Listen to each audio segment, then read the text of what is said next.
Yo, my name is Dennis Ngango. This is Defining Dennis, and today I'm joined by one person who's killed the game when it comes to fashion, media, business, entertainment. He's your guy, and he's a professional man crush on Monday. How are you doing? I'm all good. That last one always makes me. That title always makes me laugh. Always makes me cringe a little bit. Okay, so I wanted to start when you were 18. You finished high school, your parents are like, okay, listen, done with school, but now you're on your own, make a plan. What's going through your mind? What's going through my mind is, what am I gonna do? What's my plan gonna be? But I've always been quite sort of entrepreneurial and resourceful and made a plan, and always sort of found a way out of any problem. I'm one of those very analytical, problem-solving type of people. And I just needed to make it work. I've never been a person who sets up plan B, C, D, E, and F. It's either plan A or nothing else. You took a gap year, right?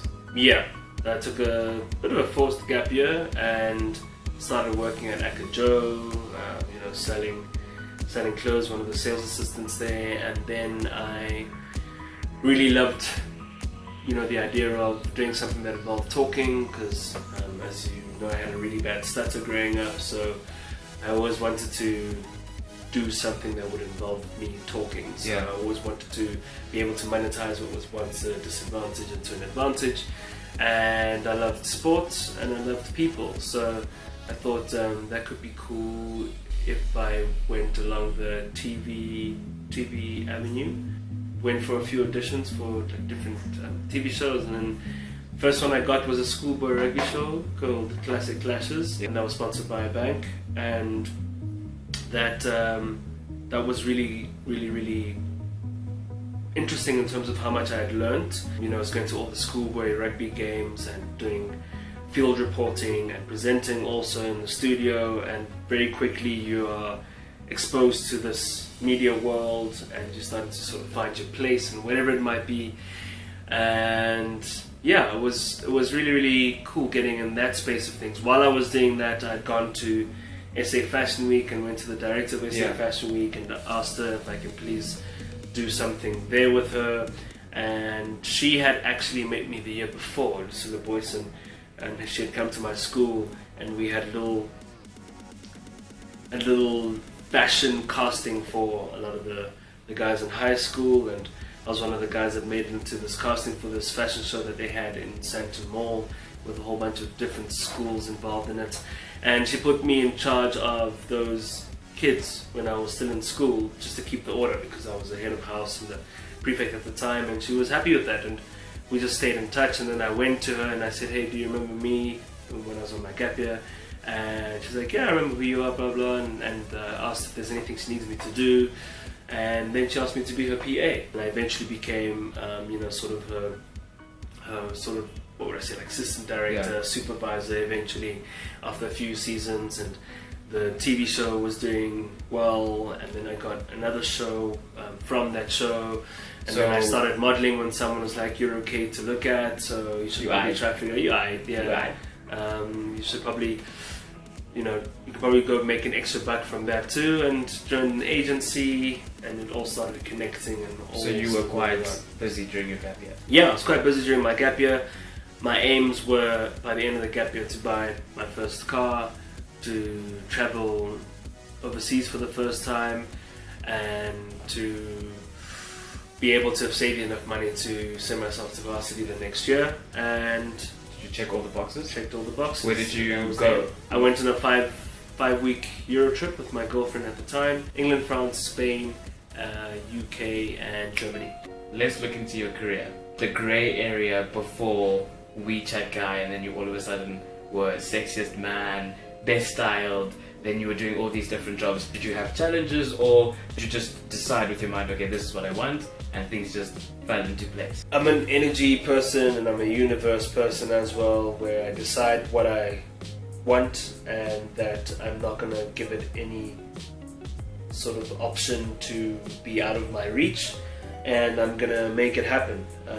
It just has no chance. I remember being in varsity and having to quickly go to an audition and then rush to my lecture, sit in my lectures for a while, go back to the audition because I had my place in the line where I was like number 250. So quickly get my place, get my sticker, go back to lectures, finish varsity, go back to the line, sit in the line, do my audition, rush to the TV show, then do the show, finish quite late, come back, do all the varsity work at home, whatever it might be, go to bed really late, 1 a.m., 2 a.m., wake up at 5 or 4 a.m. because I lived in Pretoria and needed to drive through the traffic or catch a lift to get back to varsity through the traffic, whatever it might be. Constantly the whole time, trying to make all of that work, but obviously getting rejection after rejection with each and every audition.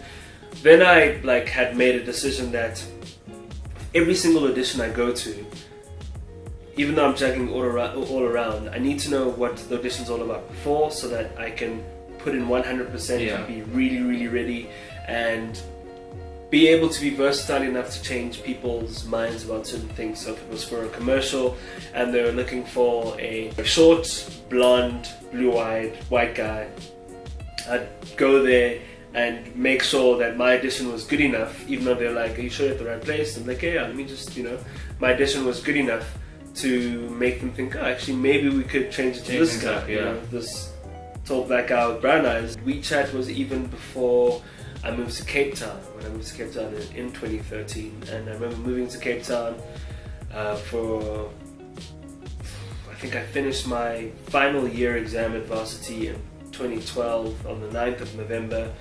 I woke up and felt like I needed to do a little bit more or a change of scenery on the 10th of November and decided I'd move to Cape Town. And on the 11th of November I packed my whole car and moved to Cape Town. I didn't know anyone in Cape Town for a while and had a couple nights sleeping in my car just to make sure that I could make it work out. Found an agency that was willing to represent me and it came with a lot of good and bad memories. I managed to pick a few jobs, but I was still flying back to Joburg, getting a lot of work here, so I managed to end up making enough cash to finally start renting a place that I lived there for a while in Cape Town. And with my Cape Town agency, booked a lot of international jobs. I'm not going to actually mention them, but international jobs for the States, Europe, different gigs all around there for big brands.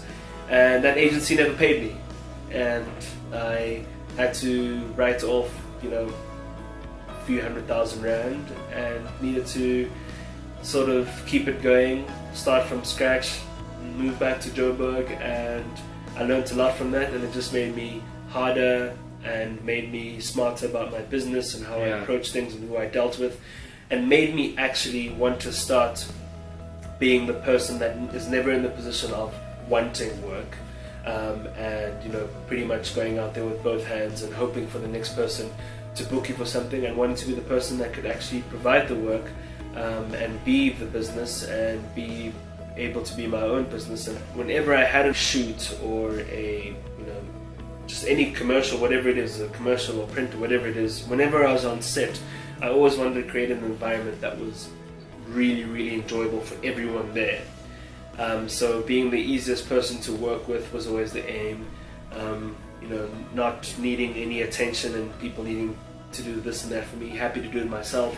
Happy to do a lot of things with for other people as well. And always early, super punctual. I'm very OCD about punctuality, very OCD about people respecting each other's time and making sure that I'm constantly on time.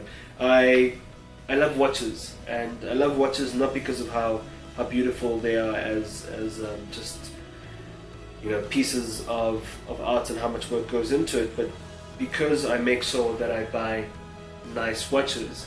It's a reminder to me of how much I value time in every single way and how precious every moment is. So if there's anything I put any money into, it's my watches, and it's just because of my view on making every second count. So punctuality, reliability, and the client knowing that every single time I will deliver is something that led to any success I've had, because that led to word of mouth, and then some people will be like, oh, we heard you did this, we'd love for you to come and do it for us too. And then same thing again, on time, reliable, pull it off and deliver, and that's it. My name is Masego Maps Maponyane, and you can find me on social media: Twitter Maps Maponyane, Instagram M Maponyane, and Facebook Maps